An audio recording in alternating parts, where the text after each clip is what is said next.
Hello students, आपके पिछली class में एक क्वेश्चन रह गया था ये 4.1 का। तो ये देखते हैं, फिर 4.2 की तरफ बढ़ेंगे। बाकी द्विघात समीकरण के बारे में जो कुछ भी आपको जानना था मैंने पहले वाले में सब कुछ बता दिया, तो इसमें कुछ अब एक्स्ट्रा बताने लायक नहीं है। द्विघात समीकरण किसे कहते हैं, द्विघात समीकरण को हल कितने तरीके से किया जाता है, और इनके मूलों की प्रकृति क्या होती है। मूल मतलब इनके जो x के मान आते हैं उन्हीं को मूल कहते हैं। वहां अपन जीरोस कहते थे या मूल कहते हैं, रूट्स है ना। वो अपन 4.2 पढ़ेंगे। पहले सवाल देख लेते हैं, ये बहुत बढ़िया सवाल है। इसमें दे तो रखा था केवल आप द्विघात समीकरण वो बनाइए, लेकिन हमें इसको हल भी करेंगे। जैसे हमने बाकी क्या हल किए तो इसको भी करेंगे। देखा कैसे बने कि एक रेलगाड़ी 480 किलोमीटर की दूरी समान चाल से चलती है। यदि चाल x किलोमीटर प्रति घंटा कम होती तो वह दूरी तय करने में 3 घंटे का समय अधिक लेती। हमें रेलगाड़ी की चाल ज्ञात करनी है। तो यदि हमें रेलगाड़ी की चाल ज्ञात करनी है तो क्या लिखेंगे हम, माना रेलगाड़ी की चाल बराबर x किलोमीटर प्रति घंटा। चाल हमेशा किलोमीटर प्रति घंटे मानी जाती है, क्योंकि एक घंटे में इतने किलोमीटर, हर उसका चाल का एक उद्देश्य है। क्योंकि दूरी बटे समय होता है, तो ऊपर दूरी नीचे समय, कितनी दूरी में कितने समय में कितनी दूरी तय करेगी, यही चाल होती है ना, चाल की डेफिनेशन। तो हमने मानी x किलोमीटर प्रति घंटा चल रही है, ठीक है। यदि कोई x किलोमीटर प्रति घंटा चले और दूरी कितनी कवर कर रहा है, 480 डिस्टेंस, दूरी कितनी दे रखी है 480 किलोमीटर, तो आपके हिसाब से समय कितना लगेगा।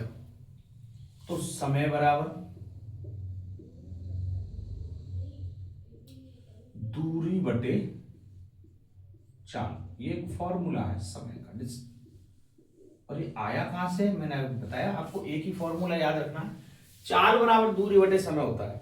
जब समय ज्ञात करना हो तो समय यहां और चाल यहां आ जाएगी, ठीक है। तो इसके अकॉर्डिंग दूरी जो समय लगेगा वो कितना लगेगा, दूरी तो है 480, चाल है x, और यहां पे घंटे, इतने घंटे लगेंगे साहब। 480 किलोमीटर की दूरी तय करने में उस रेलगाड़ी को इतने घंटे लगेंगे। लेकिन एक शर्त दे रखी है, यदि 8 किलोमीटर चाल कम होती तो चाल 8 किलोमीटर प्रति घंटे कम होने पर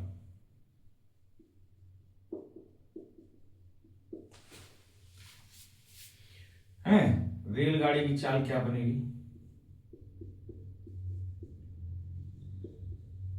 यदि हम 8 किलोमीटर घंटा कम कर दें तो जो पहले थी x, ठीक है, पहले क्या थी x चाल थी, तो अब हो जाएगी x माइनस 8।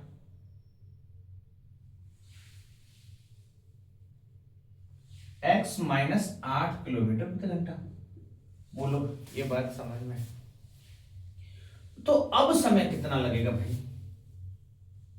तो अब समय लगेगा वो दूरी बटे चाल, तो 480 बटे x माइनस 8 घंटे, अब इतने घंटे लगेंगे।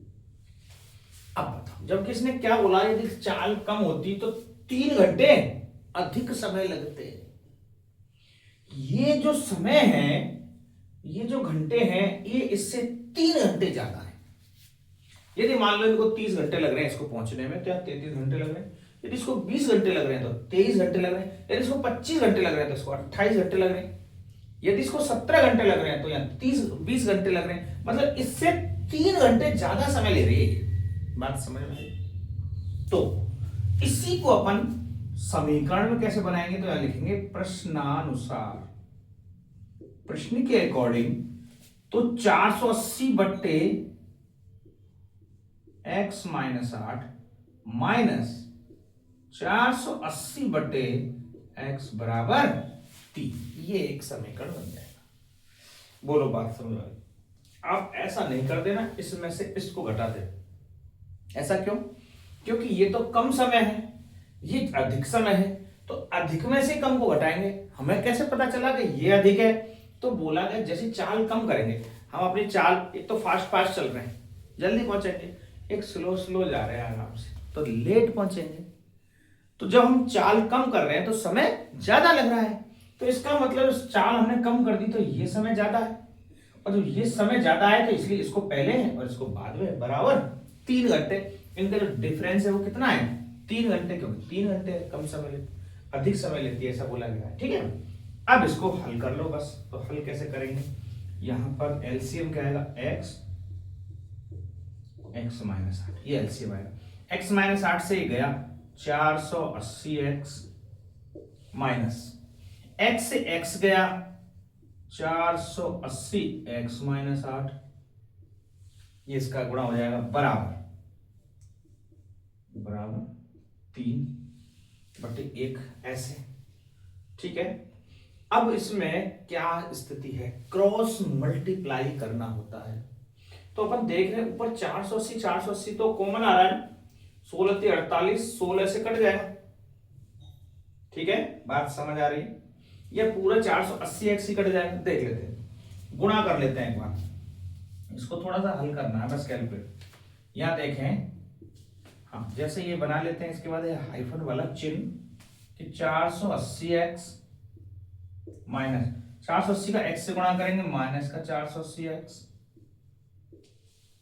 माइनस माइनस प्लस 480 गुणा 8, मैंने गुणा नहीं किया, ऐसे लिख रहा हूं उसको, बटे यहां पे देखें x का x से x स्क्वायर माइनस x का 8 से 8x बराबर 3 और यहाँ नीचे बटे 1। ठीक है, आप देखोगे इससे तो ये कट रहा है, कट गया, ये प्लस माइनस कट गया, बचेगा केवल 480 गुणा 8, ये 480 इससे कट जाएगा, 16 × 48, 160 गुणा 8 बचा है ऊपर। तो क्रॉस मल्टीप्लाई करें हम, क्रॉस मल्टीप्लाई, तो देखो इसका गुणा इससे, तो x स्क्वायर माइनस का 8x बराबर 160 गुणा 8, 160 गुणा 8 कितने होंगे, तो 0, 8 × 48, 8 × 8 और 4 1280, ये 1280 इधर आ जाएंगे, x square minus 8x minus 1280 बराबर 0, ये बन गया। अब इसके गुणनखंड विधि से हमें गुणनखंड करना है। हाँ ये देखो नीचे वाली लाइन आपको दिख रही है कि नहीं, प्रॉपर एक बार देख लेता हूं। ठीक है, यहीं तक ही दिख रही है, मैं यहीं तक ही करूंगा आगे। अब इसका ऊपर देखते हैं कैसे हल होगा। गुणा करें तो 1280 गुणा 1, घटाएं तो 8, ऐसी क्या संख्याएं भैया, तो ऐसी संख्याओं का अंदाजा कैसे लगेगा, बड़ी संख्या है तो 1280 के सीधे से फैक्टर करेंगे अपन, फैक्टर 2 से, 2 × 12, 2 × 8, 640, फिर 2 का 2 × 6 320, फिर 2 से 160, फिर 2 से 80, है ना, घटने पर कितना आना चाहिए 8, फिर 2 से 40, यहीं तक देख लो बस। अब जुगाड़ बन जाएगा, देखो क्योंकि 2 दूनी 4 दूनी 8 दूनी 16 दूनी 32, 32 और 40 मतलब 32 गुणा 40, यदि हुआ तो 40 में से 32 गए तो 8, है ना, और 40 और 32 को गुणा करेंगे तो 1280 आएगा। मुझे कैसे पता चला ये होंगे, तो आप देखो मैं क्या यहां रोक सकता था, 2 दूनी 4 दूनी 8 गुणा 320 हो रहे हैं, लेकिन इनका डिफरेंस तो 8 नहीं आने वाला, और 2 से दे दिया 80। जैसे मैंने 80 पे देखा तो 2 दूनी 4 दूनी 8 200 मन में गुणा कर रहा हूं साथ के साथ में, क्योंकि इतनी बड़ी संख्या नहीं आ रही कि तो 80 के डिफरेंस को अपना, जैसे ये 40 आई तो मुझे अंदाजा लग गया ये 40 है, ये शायद हो सकता है तो 2 के गुणज में, तो 2 दूनी 16 आ जाए, 32 आ जाए, तो 2 दूनी 4 दूनी 8 दूनी 16 दूनी 32, ये आपको खुद से सोचना पड़ेगा। 32 गुणा 40 करने पर 1280 होंगे, और 40 में से 32 गए तो अब इसको लिखेंगे कैसे, यहाँ पे लिख लेते हैं, एक्स स्क्वायर माइनस के घटने पर 8 आने चाहिए, है ना, घटने पर 8, तो माइनस के तो 40x हो जाएंगे, प्लस के 32x हो जाएंगे, माइनस का 1280 हो जाएगा बराबर 0। तो आप एक बार x कॉमन लेंगे तो x माइनस 40 आ जाएगा यहाँ, फिर प्लस का 32 कॉमन लेंगे, x माइनस फिर से 40 आ जाएगा, क्योंकि 32 गुणा 40 ही तो 1280 होते हैं, 32 का भाग देंगे 1280 40 बढ़ जाएगा। x माइनस 40 आप देख रहे हो, दोनों ब्रैकेट कॉमन आ जाएंगे, एक बचेगा x और प्लस का 32। अब इस ब्रैकेट को 0 के बराबर रखते हैं तो x की वैल्यू आ जाएगी 40, और यदि इस ब्रैकेट को 0 के बराबर रखते हैं तो आ जाएगी वैल्यू माइनस का 32। हमने चूंकि चाल मानी है x, जो कि चाल है, चाल 2 किलोमीटर 3 किलोमीटर 5 किलोमीटर ऐसा हो सकती है, पॉजिटिव हो सकती है, नेगेटिव चाल कभी नहीं होगी, तो ये मान तो एक्सेप्टेबल नहीं है, अस्वीकार कर देंगे उसको, और ये मान सही है। तो इसका मतलब x की जो वैल्यू है वो क्या आ गई 40, मतलब रेलगाड़ी की चाल क्या रही होगी 40 किलोमीटर प्रति घंटा। जब वो 8 किलोमीटर हम कम कर रहे हैं तो कितनी रह गई होगी 32 किलोमीटर प्रति घंटा। ठीक है, अब आपको चेक करें इसको, क्या ये सही है? तो 480 किलोमीटर तो जाना था, 40 का भाग लगा दें तो 12 चौक 48, 12 घंटे लगने चाहिए। इसमें चाल का भाग लगाएंगे तो कितने आएंगे 12 घंटे, 12 घंटे आ गए। अब 32 का भाग लगाएंगे 480 में तो 3 घंटे एक्स्ट्रा 15 घंटे आ जाएंगे, क्योंकि 15 गुणा 32 करेंगे तो 300, 480 बैठेंगे, तो 3 घंटे ज्यादा ये माना जाएगा। इसलिए आप इसको हल करके देखिए, बहुत अच्छा सवाल है, मैं इसको स्टार लगा रहा हूं। ये आपको दिया हुआ तो केवल इसलिए क्यों कि आप वो बनाओ द्विघात समीकरण, वो जो कि हमने यहां बना दिया ना, ये आपका जो सवाल के अकॉर्डिंग द्विघात समीकरण आपने ये क्रिएट कर दिया, यहीं पे खत्म हो गया सवाल आपकी बुक के हिसाब से। पर हमें तो पूरे हल करने हैं ना, अपन ने इसको हल करके और सारा, क्योंकि ये तो कह रहा है हमें 4 ज्ञात करनी है, एक द्विघात समीकरण रूप में बना के बताओ इसका द्विघात समीकरण कैसे बनेगा, वो ये बन गया। लेकिन चूंकि अच्छा सवाल है, हम पूरा प्रॉपर इसको हल करेंगे, और पूरा हल करने के बाद ये आया। तो अब आप उठा रहे हैं सवाल को, देखें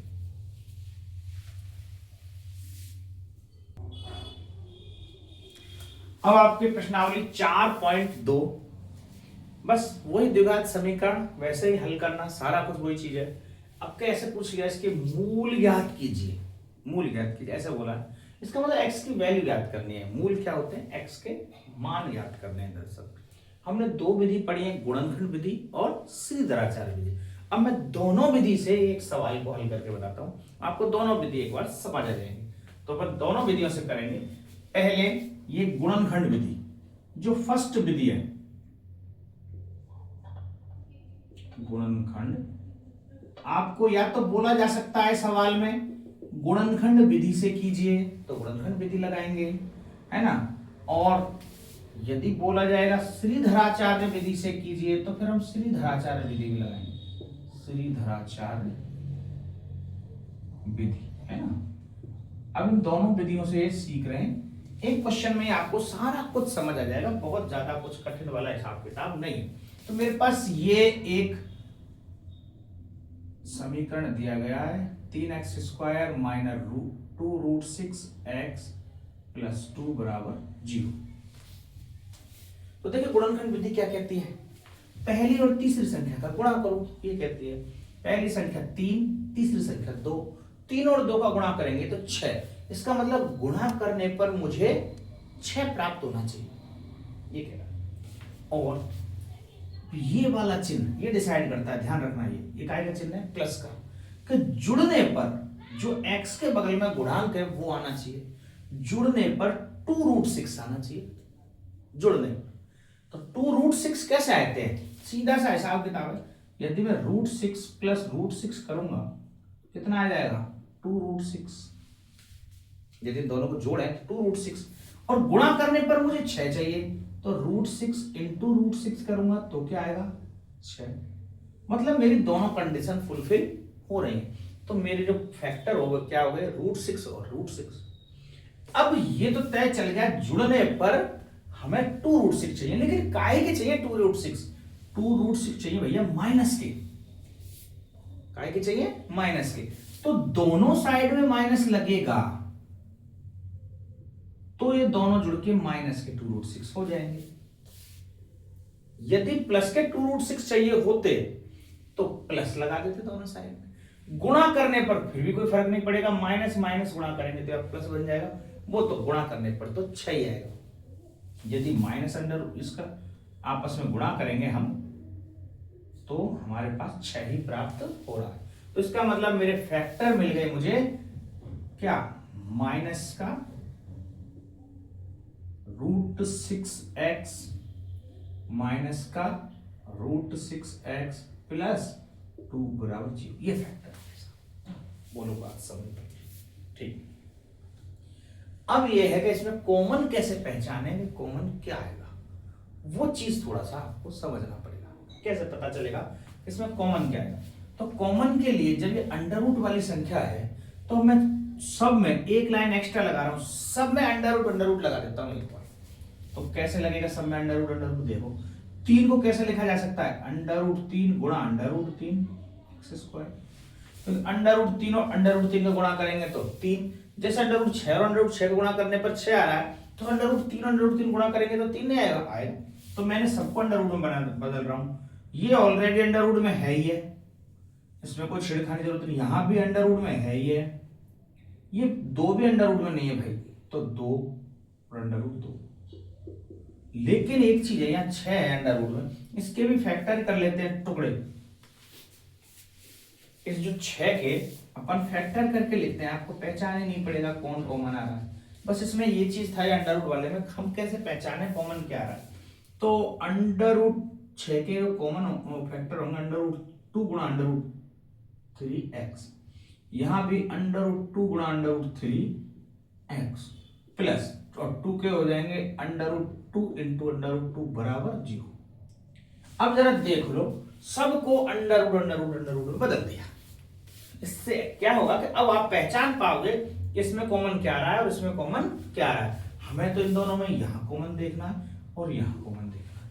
तो यहां देखोगे √3 यहां है, √3 यहां है, x यहां भी है, x यहां भी है, तो इसका मतलब √3x ये कॉमन आ गया।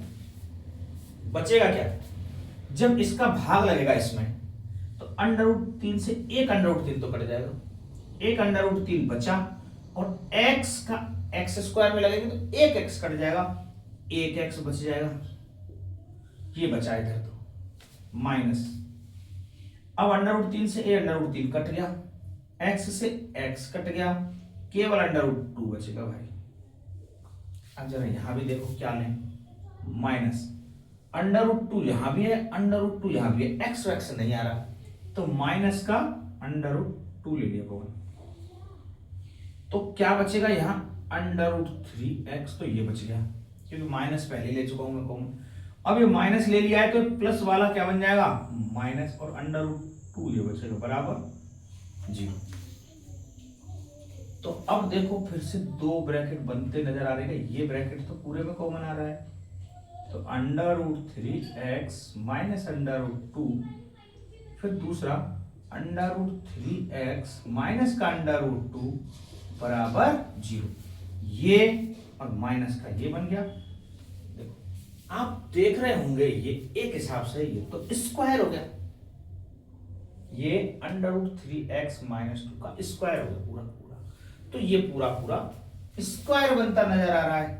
तो आप स्क्वायर भी बना सकते हो,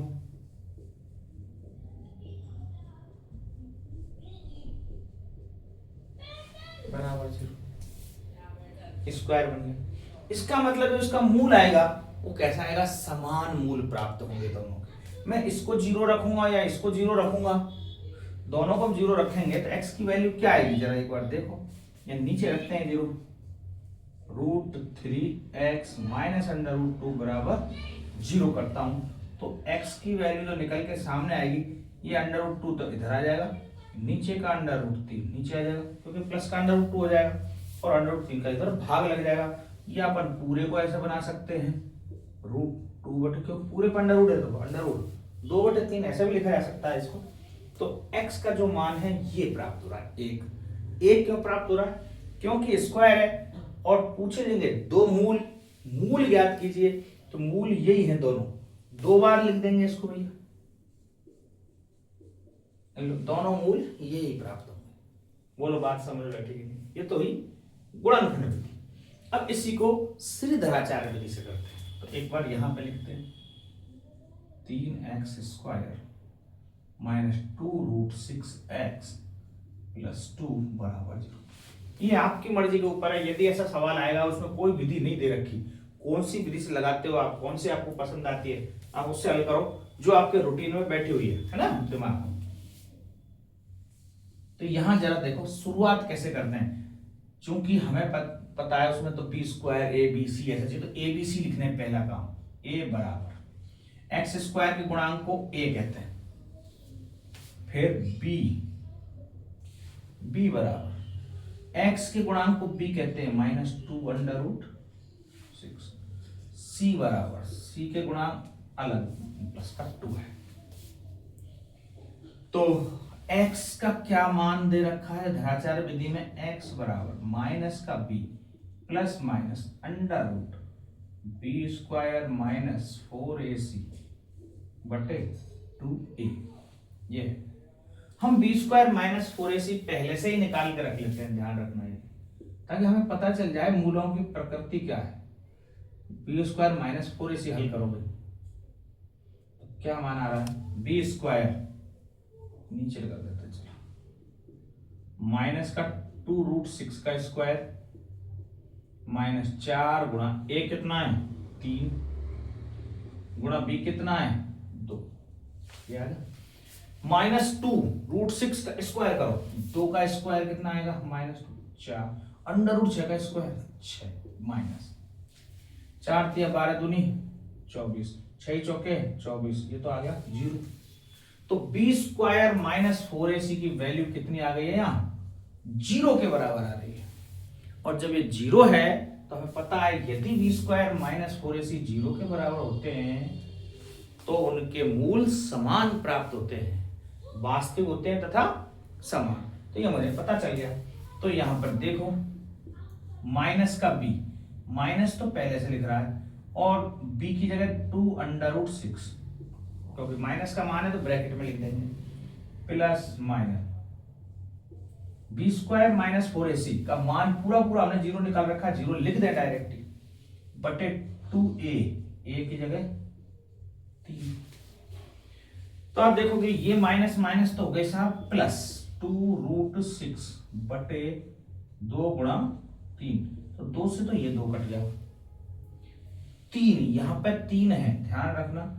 √6 को कैसे लिखते हैं, √2 × √3, 3 को कैसे लिखते हैं, √3 × √3, ये √3 से √3 ये कट जाएगा, बराबर क्या आएगा हमारे पास √2/√3। इसमें भी x का मान यही आ रहा है, यहाँ पर इतना सा लिखना पड़ा है, या आपको इतनी लाइन लिखनी पड़ी, फर्क इतना है, b² माइनस 4ac निकाला, आप इस फॉर्मूले में रखा और ये आपकी श्रीधराचार्य विधि हुई, x का मान आया, ये x बराबर ही तो है जो आया, हम जो मूल निकाल रहे हैं दरअसल वो x बराबर है, ठीक है।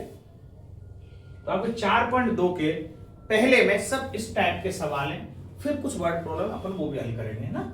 ये वाले क्वेश्चन आप बता रहे हो, बहुत बढ़िया सवाल है।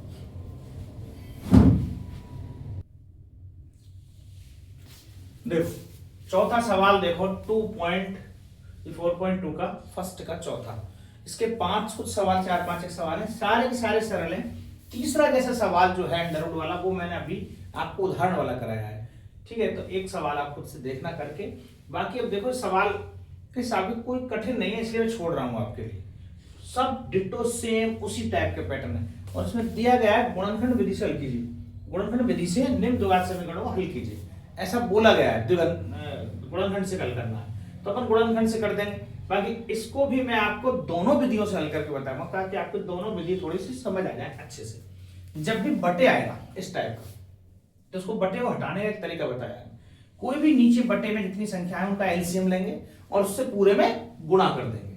तो एलसीएम या 8 ही बटे में है तो 8 ही एलसीएम हुआ, 8 का पूरे में गुणा कर दो भाई, गुणा 8 पूरे में गुणा कर देते हैं 8 का, 8 दूनी 16x² माइनस का 8x, 1/8 से गुणा करेंगे तो 8 से 8 कट जाएगा, 1 बचेगा।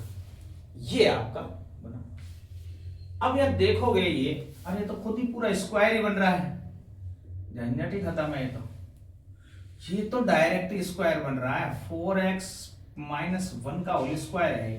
देखो ए स्क्वायर 4 चौके 16 x square plus b square 1 का स्क्वायर माइनस 2ab 4 दूनी 8 है और लो बराबर 0। सीधा सा स्क्वायर ही बन रहा है, तो इसमें कुछ करना ही नहीं पड़ा। तो 4x माइनस 1 बराबर 0। तो x की वैल्यू क्या आएगी 1/4। माइनस का 1 इधर गया 1 और 4 नीचे आ गया, तो मतलब इसके भी दो मूल प्राप्त होंगे, तो 1/4 और 1/4 दोनों, चूंकि स्क्वायर में मान तो दो ही आएंगे पर दोनों समान आएंगे, 1/4 1/4। ठीक है, तो 1/4 वैल्यू आएगी, इसके 1/4 पर रखेंगे। ये हो गया सर हल, आराम से दिख रहा है। दूसरा तरीका आपको यहीं कर देता हूं इसको। ये तो हुआ गुणनखंड विधि आपकी, गुणनखंड विधि। अब मान लो श्रीधराचार्य विधि।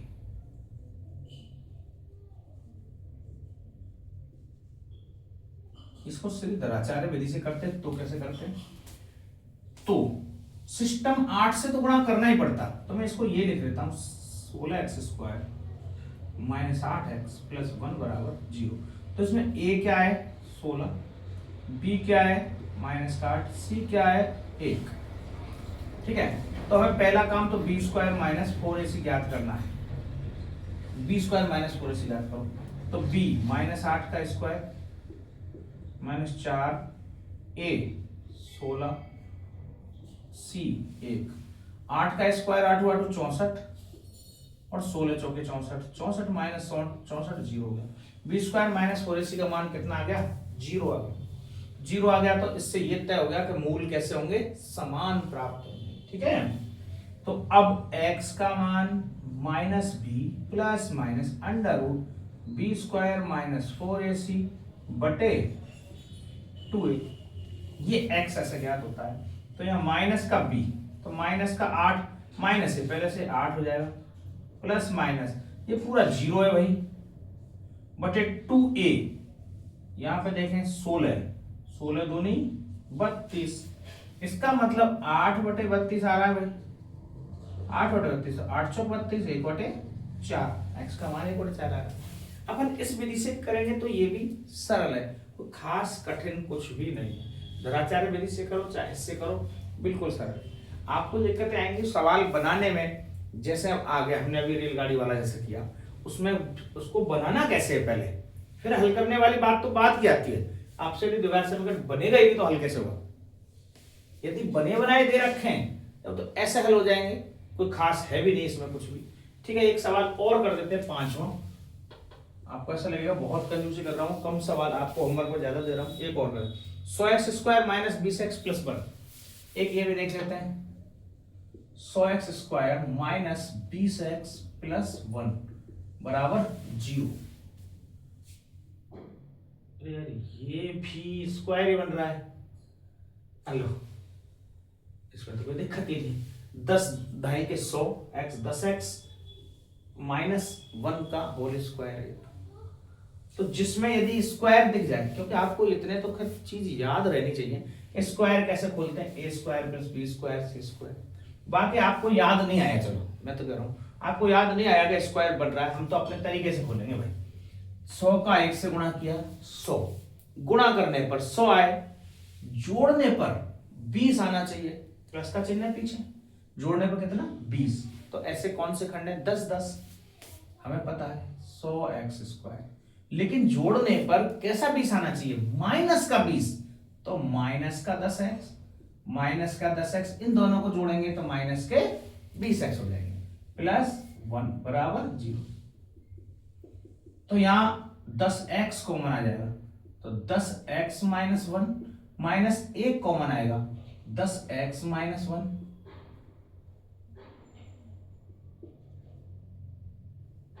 बराबर 0। तो अब 10x माइनस 1 तो ये इसमें हो रहा है, फिर ये 10x माइनस 1 और दिख रहा है, तो इसका मतलब सीधा सा कि 10x माइनस 1 का होल स्क्वायर बराबर 0। और जब इसका होल स्क्वायर 0 है, इसका मतलब 10x माइनस 1 बराबर 0। तो x का मान 1 उधर जाएगा और 10 का भाग लग जाएगा। 10x बराबर 1, तो x बराबर 1/10। x का मान 1/10 आएगा। सेम इसको यहां करेंगे तो b स्क्वायर माइनस 4ac से 0 रहेगा, क्योंकि मान समान आ रहा है। जब 0 आएगा इसमें मान रख दोगे, ऐसे धराचार विधि से हो जाएगा। ठीक है, आपके फर्स्ट वाले सारे क्वेश्चंस हो गए। अब जो इसमें आपके समीकरण युग्म, पहले समीकरण बनाना है, पहले युग्म नहीं है, युग्म वाला पहला था, केवल समीकरण बनाना है। पहला वो वाले सवाल देखते हैं कि समीकरण बनाएंगे कैसे और फिर हल कैसे करेंगे। यहां तक उतारो आप। की उदाहरण देखें फर्स्ट, ये 4.1 से पहले के उदाहरण है, वो इसीलिए जानबूझ के आपको नहीं कराए क्योंकि 4.2 में आने थे, तो इसलिए इन उदाहरणों को छोड़ा गया है जानबूझ के। तो देखो उदाहरण 1 में दी गई समस्याओं को हल कीजिए, पहला ये। अब उसमें सबसे पहले इतना कठिन उदाहरण दे दिया, जबकि हमने वो चीज पढ़ी नहीं है। तो हम 4.2 में हल करेंगे तो अब चीजें समझ आ जाएंगी। अब आपने इस टाइप के बहुत सारे सवाल कर लिए हैं। तो जॉन और जीवंती दोनों के पास कुल मिलाकर 45 कंचे ऐसा बोला गया है। तो एक तो है भैया जॉन, एक है जीवंती। ठीक है, तो हम मानेंगे, माना तो कंचों की संख्या है कितनी है। मान लिया हमने जॉन के पास x कंचे, जॉन के पास कितने x, तो अब बताओ जीवंती के पास कितने होंगे। बताओ, मैं क्या पता कितने होंगे। अरे ऐसा दे रखा है ना, दोनों के पास कुल मिलाकर 45 कंचे हैं, दोनों के पास 45 है। यदि जॉन के पास x है तो 45, इसके पास जो 45 में से बचेंगे वो उसके पास है, तो 45 में से x कम कर दिए, 45 माइनस x कंचे। x माइनस 45 नहीं करना दे बच्चे, x माइनस 45 ऐसे लिख देते हैं, मतलब बिना लॉजिक के कोई चीज। आप ये समझो कि x कोई मान है, मान लो 10 कंचे हैं, तो यदि 10 जॉन के पास है तो जीवंती के पास 45 में से 10 गए तो 35, जब भी तो 35 और 10 45 होंगे। यदि 15 हैं तो 45 में 15 गए तो 30, यदि 25 हैं तो यहाँ 20, मतलब जितने यहां हैं उनको घटाया जा रहा है 45 में से। तो यहां यदि x है तो ये 45 में से घट जाएंगे। तो मेरे पास दोनों के पास कंचों की संख्या आ गई। अब क्या बोला है, दोनों 5-5 कंचे खो देते हैं, दोनों 5-5 कंचे खो देते, तो दोनों 5 कंचे खोएंगे तो दोनों में से 5-5 माइनस होगा। ठीक है, दोनों 5-5 कंचे खो देते हैं, तो अब कितने बचेंगे भाई। अब इसके पास x माइनस 5 होंगे, क्योंकि 5 गए, जितने थे उसमें से 5 माइनस कर दिए। इसके पास इसमें से ये 5 माइनस होंगे, तो जैसे 5 माइनस करूंगा तो ये 45 के जगह 40 माइनस x हो जाएगा। ये कंचे इसके पास है। ये कब है, 5-5 कंचे खो देने के बाद। पहले 45 में से x माइनस हो रहा था, अब 5 खो दिए हैं तो 40 में से हो जाएंगे भाई, जो x है वो कम, क्योंकि 5 है ही नहीं उसके पास। ठीक है, अब ये दो कंचों की संख्या आ गई, लेकिन इसमें और शर्त दे रखी है। अब उनके पास कंचों की संख्या का गुणनफल 124 है, मतलब इसके पास जो कंचे, इसके पास जो कंचे, इनकी संख्या का गुणनफल, मतलब इन दोनों को यदि गुणा कर दूं तो यहां लिखेंगे प्रश्नानुसार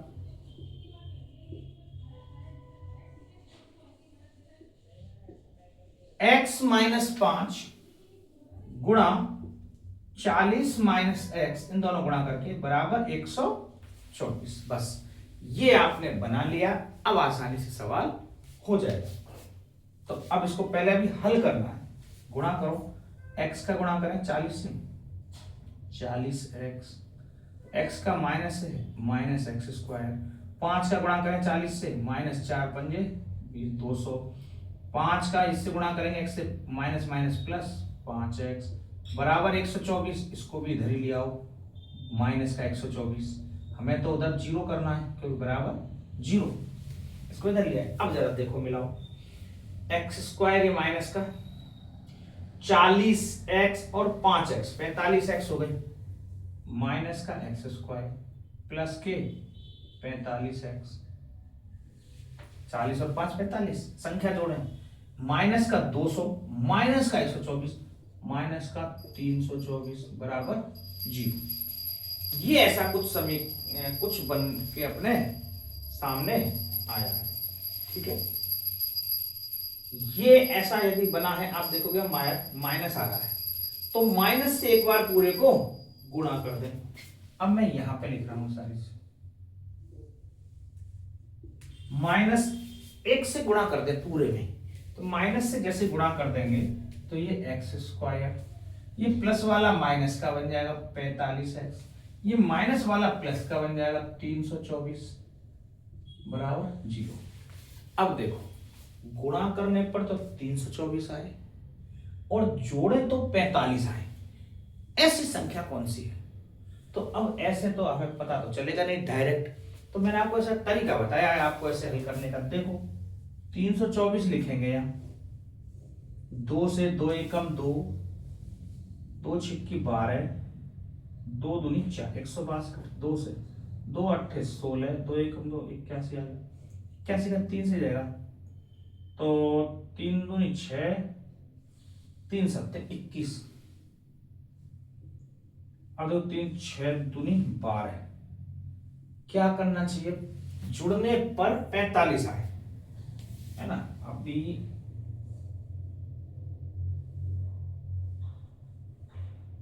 3 से 3 3 9 3 27 9। अब देखो जरा, 2 2 4 3 12 3 36, 36 और 9 जोड़े तो 45, और 36 गुणा 9 324। ये यहां से पता चलेगा आपको, मैंने पहले यहीं पर रोक दिया, समझो 3 2 6 और 2 12, 12 और 27 45 नहीं हो रहे हैं। फिर एक बार और दे दिया मैंने 9, 3 3 9 2 18 2 36, 36 और 9 45, तो 36 और 9 45, और 36 गुणा 9 करेंगे तो 324। लेकिन अब जुड़ने पर ये तो आने चाहिए, लेकिन काहे के? माइनस के। इसका मतलब दोनों के दोनों माइनस में होंगे, तो माइनस का 36x माइनस का 9x प्लस 324 बराबर 0। तो यहां पर जो बन जाएगा वो x माइनस 36 और एक बनेगा x माइनस 9, डायरेक्ट लिख रहा हूं मैं, अब ये ही बनेंगे। यहाँ पे x कॉमन आएगा, x माइनस 36 है, माइनस का 9 कॉमन आएगा, x माइनस 36, जो एक वाली लाइन है बीच की वह खा गया, अपन डायरेक्ट ऐसे लिख दिया, क्योंकि आपने इतने सवाल कर लिए तो आप कर सकते हो। फिर भी चलो आपको नहीं समझ आएगा, पूरा लिख के बताता हूँ, ठीक है। यहाँ पे हमने x कॉमन लिया तो x माइनस 36, यहाँ पे हमने माइनस 9 कॉमन लिया तो x माइनस 36 बराबर 0। तो ये अगली लाइन में आ जाएगी बात जो मैंने पहले लिख दी थी, x माइनस 36 और x माइनस 9 बराबर 0। अभी x माइनस 36 को 0 बराबर रखूंगा तो x बराबर 36, यदि मैं x माइनस 9 बराबर 0 रखूंगा तो x बराबर 9। दो मान आए और दोनों ही पॉजिटिव है, और x क्या है? कंचों की संख्या, तो दोनों ही मान सही हैं। ये दोनों मान कैसे सही हो सकते हैं? अब ये चीज आपको थोड़ा सा लॉजिक लगे कि भाई दोनों मान कैसे सही होंगे, तो दोनों मान ऐसे सही होंगे, माना जॉन के पास x मान है, यदि इसके पास 35 कंचे हैं, पहले मान लेते हैं 35 नहीं 36, दो मान है 36, यदि इसके पास 36 कंचे हैं तो जीवंती के पास 45 में से 36 गए तो 9 आएंगे, और यदि इसके पास 9 कंचे हैं तो जीवंती के पास 36 होंगे। ऐसा तो बोला नहीं गया वे इस पे तो ज्यादा है और इस पे कम है, ऐसा कुछ नहीं बोला गया। यदि ऐसी कोई शर्त होती कि भाई जॉन के पास 20 से कम है कंचे, एक शर्त और डाल देता है ऐसा कि जॉन के पास 20 से कम है, तो 36 वाली कंडीशन खत्म हो जाती, 36 नहीं हो सकते, फिर उस पर 20 से कम तो 9 है, इसके पास 9 और इसके पास 36, ऐसे। तो इसमें ऐसी कोई शर्त नहीं डाली गई है, तो ये दोनों ही उत्तर सही हैं। जॉन के पास 36 भी हो सकते हैं और जॉन के पास 9 भी हो सकते हैं। यदि इसके पास 36 है तो इसके पास 9 होंगे, यदि इसके पास 9 है तो इसके पास 36 होंगे, इसलिए ये दोनों बातें सही। ठीक है, बहुत अच्छा मस्त वाला उदाहरण है ये। इसके अपन दोनों सवाल करेंगे, आप अच्छे से इत्मीनान से समझें और उतारें।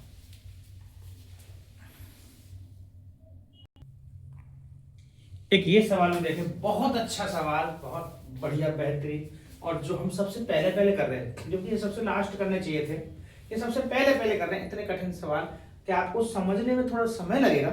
कठिन इसलिए नहीं, हल करने में सर, हल नहीं करना, आप तो समझने में, इसके इक्वेशन बना लो, इसके समीकरण बना लोगे तो सवाल अपने आप हल हो जाएगा। बस देखें क्या है कि कुटीर उद्योग एक दिन में कुछ खिलौने निर्मित करता है, मतलब बनाता है। कुटीर उद्योग में छोटे छोटे खिलौने बनाए जाते हैं। प्रत्येक खिलौने का मूल्य 55 रुपए में से एक दिन निर्माण किए गए खिलौनों की संख्या घटाने से प्राप्त संख्या के बराबर है। इसका क्या मतलब है भाई? मतलब क्या क्या चीज मानेंगे हमारे पास? क्या है माना? एक तो है खिलौनों की संख्या, खिलौनों बहुत सारे बन रहे हैं। खिलौनों की संख्या। एक है प्रति खिलौना,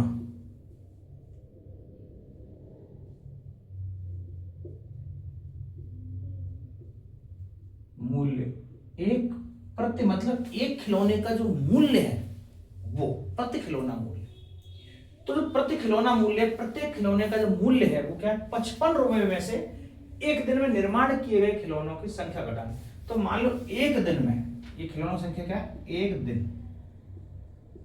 दिन में खिलौनों की संख्या है, तो वो मान ली हमने x है भाई, x खिलौने बन रहे हैं हमारे पास। तो जो उस खिलौने की कीमत होगी वो क्या होगी?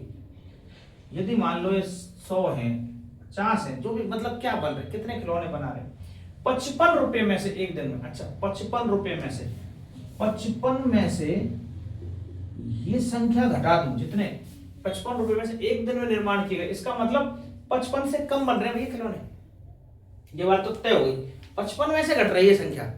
तो जितना भी है, क्योंकि प्रति खिलौनों का मूल्य नेगेटिव तो नहीं हो सकता कि खिलौने बन रहे हो 70 80, 55 में से घटाएंगे तो माइनस के 25, माइनस के 30, इतने रुपए कीमत। ये क्या मतलब है?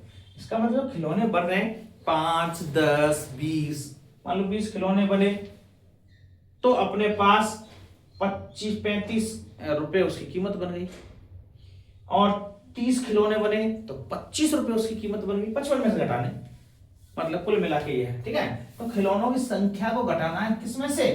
55 रुपए में से। तो ये प्रति खिलौनों के मूल्य। एक पर्टिकुलर दिन कुल निर्माण लागत कितनी थी? 750। अच्छा, निर्माण लागत कैसे निकलती है? एक खिलौने की संख्या तो इतनी है, प्रति खिलौना मूल्य इतना है, यदि इन दोनों का गुणा कर दें तो कुल निर्माण लागत आ जाएगी। तो कुल निर्माण कितना? ये प्रति खिलौना मूल्य क्या है? निर्माण लागत है दरअसल, ये निर्माण लागत। ठीक है, ये निर्माण लागत है। एक खिलौना बनाने में इतने पैसा लग रहा है, तो इतने सारे खिलौना बनाने में इनका गुणा कर देंगे। मान लो एक खिलौना बनाने में किसी को 15 रुपए उसमें लग रहे हैं, हमने उस दिन 100 खिलौने बना दिए, तो कितना रुपए लग गए हमारे? 100 गुणा 1500 रुपए खर्च हो गए। सीधा सा हिसाब किताब, वही स्थिति है। ये खिलौनों की संख्या है, ये प्रति खिलौना निर्माण मूल्य है। ऐसा कहा गया है किसी एक दिन निर्माण लागत कितनी आई है? 750। तो कुल निर्माण लागत प्रश्नानुसार, प्रश्न के हिसाब से ऐसा बोला गया है, x गुणा 55 माइनस एक्स बराबर 750। बस ये बन गया। अब इसको आप हल कर लो, तो 55x माइनस एक्स स्क्वायर, 750 भी इधर ही ले लो, बराबर 0। तो एक्स स्क्वायर माइनस 1 का गुणा, क्योंकि एक्स स्क्वायर हमेशा इधर पॉजिटिव रखना है अपन को, तो ये पॉजिटिव रखेंगे तो माइनस से गुणा कर दिया। माइनस से गुणा करेंगे तो होता क्या है? माइनस वाला प्लस और प्लस वाला माइनस बदल जाता है। ये प्लस है, ये माइनस में आ जाएगा, ये माइनस है, ये प्लस में आ जाएगा। अब गुणा करें तो 750, ठीक है, और जोड़े तो 55। तो देखो ये तो सरल है गुणनखंड, क्योंकि 25 की 75 होते हैं, 30 गुणा 25, 30 गुणा 25 करेंगे तो 750, और 30 और 25 जोड़ेंगे तो 55। तो ये तो गुणनखंड आसानी से हो रहे हैं, इसमें तो आपको वो गुणनखंड करने की जरूरत भी नहीं पड़ेगी, है ना। तो एक्स स्क्वायर माइनस का तो 30x, जुड़ने पर माइनस के आने चाहिए, तो माइनस का 30x और माइनस का 25x प्लस 750। तो अगली लाइन तो आप खुद से ही लिख दोगे, x माइनस 30 और x माइनस 25। तो इसका मतलब x माइनस 30, एक ब्रैकेट आ गया, एक आ गया x माइनस 25 बराबर 0। तो x माइनस 30 बराबर 0 करते हैं, x का मान 30, x माइनस 25 बराबर 0 करते हैं, x का मान 25। दोनों ही पॉजिटिव है, तो इसका मतलब दोनों ही आंसर सही है, दोनों आंसर सही है। तो दोनों आंसर कैसे सही हो सकते हैं, पूछा क्या है, उस दिन खिलौनों की संख्या ज्ञात करनी है, खिलौनों की संख्या ज्ञात करनी है।